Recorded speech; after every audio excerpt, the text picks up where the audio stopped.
অন্তর্বর্তী সরকারের সময় ঢালাওভাবে দায়ের করা হত্যা মামলাগুলো যাচাই বাছাই করে দেখা হবে বলে জানিয়েছেন স্বরাষ্ট্রমন্ত্রী সালাউদ্দিন আহমেদ। এ বিষয়ে ভুক্তভোগীরা আবেদন করলে ব্যবস্থা নেওয়া হবে বলে জানান তিনি। বুধবার জেলা প্রশাসক সম্মেলনে বক্তব্য শেষে সাংবাদিকদের তিনি একথা জানান। তিনি জানান, আওয়ামী লীগের সময় গায়েবী মামলাগুলো প্রত্যাহারের বিষয়ে পরামর্শ দেওয়া হয়েছে।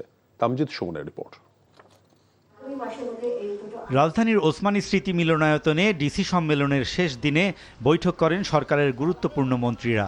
কর্মসূচির প্রথম সেশনে ডিসি ও বিভাগীয় কমিশনারদের সাথে বৈঠকে বিভিন্ন বিষয়ের উপর পরামর্শ ও অনুশাসন দেন স্বরাষ্ট্রসহ গুরুত্বপূর্ণ মন্ত্রণালয়ের কয়েকজন মন্ত্রী প্রতিমন্ত্রী।